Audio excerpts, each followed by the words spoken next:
It's Movie Time is produced by John DeSanto. Listen to shows and read reviews online at wcbe.org. I'm John DeSanto. I'm Wayne Miller. This is It's Movie Time. It is. Okay. We haven't had enough kick butt, have we? Oh, it's been a season for it. But I have to say that people, if they notice the little Eiffel Tower here, because it takes place in Gay Paris. Yeah, all right. More ways than one. Sentinelle. Yes, yes. Okay, and this is a European French, yep. French revenge film, would you say? Yep, revenge film, but I think a little bit more. Okay, and it's starring Olga Kurylenko. Right, who was, if people remember that really kind of dog poop movie with, I'm trying to think, Gary Oldman, I believe, The Courier. Oh, The Courier, all right. But she was kind of yeah, a kick. because there's a new Courier coming out with Benedict Cumberbatch. Oh, okay. But she was kind of kick butt in that one, as she is here. And there's more to it than that.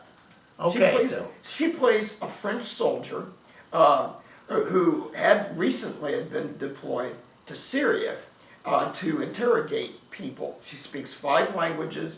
Something really kind of goes wrong with what happens during the interrogation, and several of her comrades lose their lives. And so she actually, you know, and you're right. I'm reminded that was a pretty heavy-duty opening. Yes. I thought, actually, in thinking back on the film, I would have liked even more of that. Yeah. In other words, she gets sucked into a local plot. Yeah. And she suffers from PTSD as well as opioid addiction. Oh, right. Yes. From that. Yeah. And is a bit of a wild child living with her younger sister and mom. Tanya. Yes, Tanya, who unfortunately falls into the wrong hands. I love how they set that up. They got her peeking from around the corner in her very skimpy outfits. I think we leaned to each other and said, "Uh-oh, this is trouble." Yeah.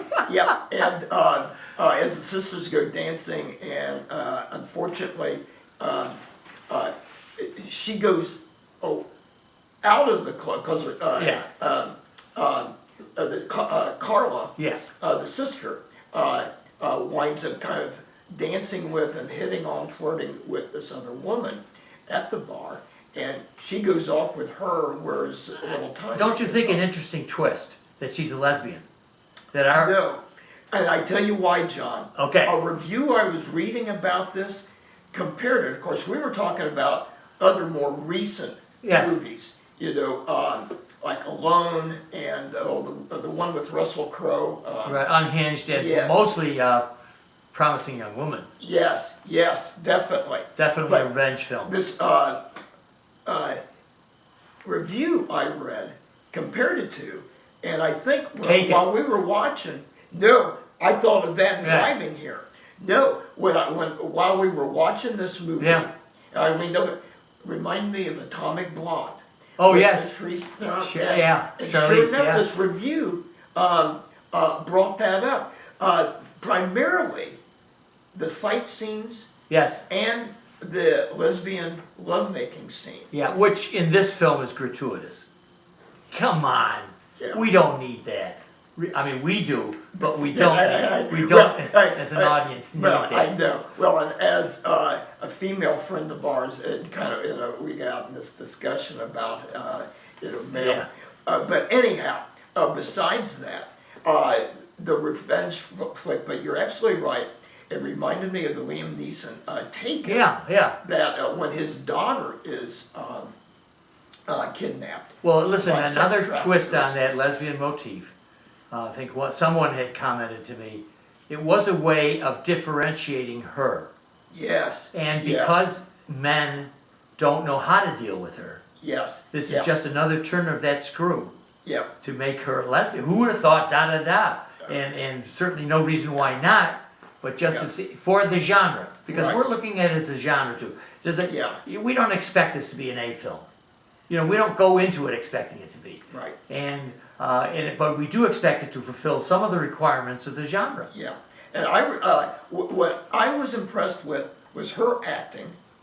Stone face. Yes, Yes. and with a scar. Yeah. And of course, and then she feels rather, besides all of her addiction and PTSD problems, she feels underused because Oh, she's yes. reassigned from Syria after botching this thing, and she's part of a domestic anti-terrorist squad So, of soldiers right.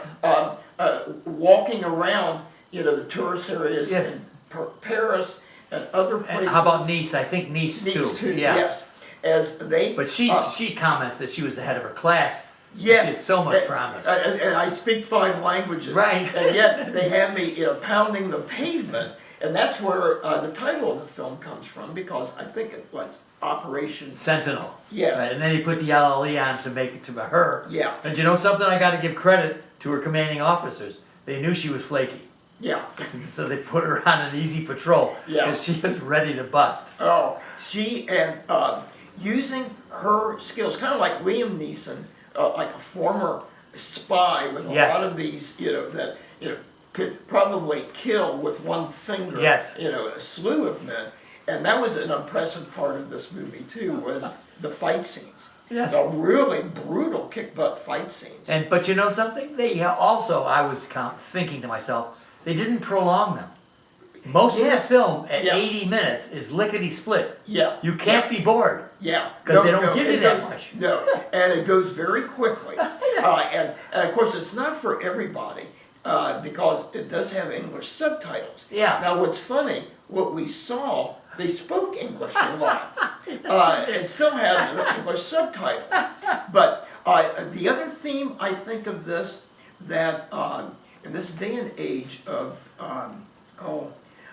fractured diplomacy and stuff, and it reminded it reminded me of a couple of episodes of some of my police procedural Okay. TV series I like particularly Law and Order Special Victims Unit, and they did have like an episode one time when the son of a diplomat with diplomatic immunity raped a girl. Okay. And of course, here we kind of find out, well, not so much the son, it's the dad who's a predator, so that adds that other layer now of, especially in this age of Governor Cuomo and Harvey Weinstein. And they look at the bad boys are Epstein. Russians. Are Russians. Yes. He's a tech oligarch. Yes, with diplomatic immunity. Oh, too. I love that And touch. that feels like he can get away with anything. Listen though, I'll tell you one thing I thought about. She's back at his palace more than once. How does she get in there so easily? I know she's sharp, but I know. I mean, geez. and then they We have a harder time getting into your condo building here than she did in a locked down fortress for this oligarch. And how about the goons? Oh, These God. cookie cutter goons. Oh. They're so disposable. They are, and disposable as far as nationality too. Here they're Russian, but any other place you could tell, that could they be part of the Albanian mafia, or whatever. Well, look or at, Middle East. at this time of year, we're not expecting a whole lot. No. Okay? Yeah. But we were entertained. Yes. This I is would. something that we could recommend. And Yep. I think, is it a Netflix? Yes. It's a Netflix production. Yeah. It's not boring. It's only 80 minutes, and Yeah. she is characteristic. I mean, Yeah. And she is really charismatic. right. And the another review that I read that it mentioned says, yes, it's flawed, but is it worth screening on Netflix? Sure, why not? All right, Wayne Miller. Yes, The film is Sentinelle, right. a French import. What grade do you award it? I'm gonna give it a beta. All right. I like try and keep that European tone. Since I've known you for 40 years, I knew that was the grade you were going to give it. And actually, I was toying with like a C plus. No, as I got thinking about it, I think the acting, the swift action scenes and stuff like that, but also some of the underlying themes of family, mental Yes, distress and and addiction. And look, you can't blame them for overdoing any of that. No, no. And I had a great subtext. Well, what are you going to give it? I'm going to give it a B as well. Well, And I had the doggone it. same thoughts about you. Then I went back to it and I looked and I saw them trying Yeah. to do some really humanistic things. Yes. I realized with mom and sister, Yeah. and as you said, with the family. And I thought, well, all right. I think they've tried. Yeah. It's a film worth seeing. And at this time of year, we could have had Russell Crowe. Yes, we could. With a French accent.